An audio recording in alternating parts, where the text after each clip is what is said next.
Hi, welcome to the Brief Book Reviews channel, otherwise known as An Old Guy Reviews the Book That He's Read This Week. So what's the old guy read this week?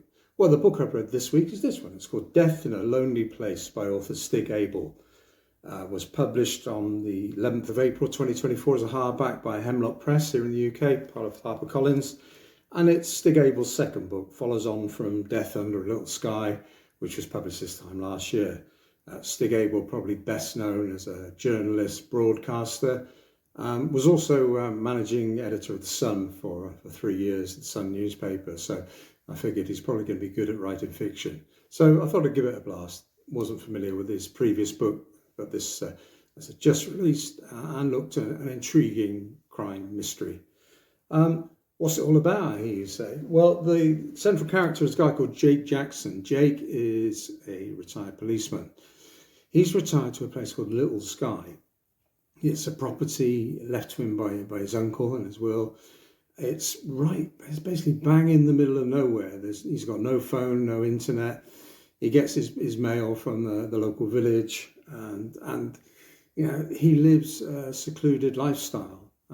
He's got land with the property which is called Little Sky, and he's also got a massive library in the actual building of crime fiction, which he likes, as did his uncle clearly. There's a helpful map of the hood, if you will, inside the cover here, and as you can see, because of his love of crime fiction, Jake has named some of the places after famous crime authors, etc., and figures in crime. So, for instance, we've got Agatha Wood, Reacher Island, etc. Okay, so that's Jake. Jake lives, as I said, a bit of a hermit type lifestyle. He's grown his hair, so well known as a bit of a hippie, and that's it. He's happy. His girlfriend Livia is the local vet, lives in the local village with her daughter Diana. And he's having a nice life. Until one day, somebody from his old life pops up to see him, DCI Watson. And when he was a copper, Jake worked on cold cases, very often people that had just been disappeared. And Watson is working on a case with a little girl called Laura that just appears to have been disappeared in broad daylight. It's assumed that somebody has kidnapped her. They talk about a sort of shadowy organisation that they've heard of, but they're not quite sure what it is. And it turns out it's an organisation that gets anything for anybody, that serves elite clients. But this organisation is a secret organisation, obviously, but apparently has its tendrils into the establishment, both politically and security services, police, etc. So bit nebulous, not quite sure if this is just a bit of a myth, something in the air, or an actual organisation. So Jake reluctantly decides to sort of just sniff around, make a few contacts and see if there's anything in that, and if this case that DCI Watson is currently looking at is anything to do with some of his unsolved previous cases. He speaks to his former researcher, Alethea, who knows everything and anything about finding missing people. She in turn has a contact, a former spook called Martha, and gradually Jake starts ruffling a few feathers. He's making inquiries here and there, and it becomes apparent that this organisation is a real organisation. And very soon Jake realises that he's under threat from this organisation, and very soon their web starts to encircle Jake and his friends. Jake is in a bit of a turmoil here because he's decided he wants to live in this rural idyll and leave his life of fighting crime alone.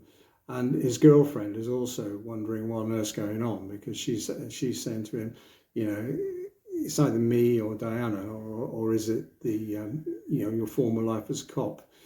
How do the two mix? So he's got that dilemma ongoing.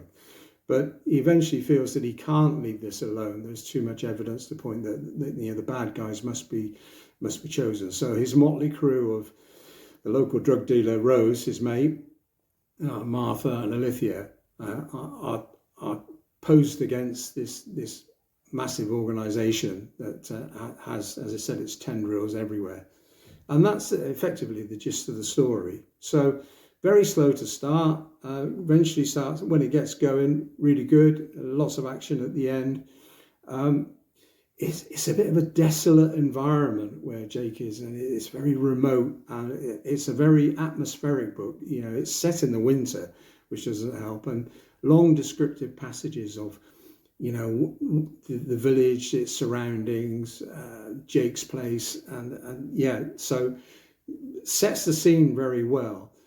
If I were to criticise, I'd say perhaps there's too much of that and less action. There's no real subplot. There's just the main plot, the main story, which in itself is a good read. But a little bit too much, loads of descriptive passages, and also passages about what Jake's cooking for his dinner. Yeah, we don't really want to know that, but as I said, a minor picky point, but an enjoyable read. I'm sure. Well, Stig Abell's got a three book deal, so there's going to be another story of Jake Jackson. But an enjoyable read, plenty of action, a nice little twist at the end. Worth a read. So yeah, I'd give it 7 out of 10. There's a few minor picky points that may be a little bit too wordy in places and a bit too descriptive, but nevertheless, once it gets going, a good action thriller, and I'm sure people will enjoy it. So that's it for this week's brief book review. 10/10, so we do it again. Thanks for watching. Bye.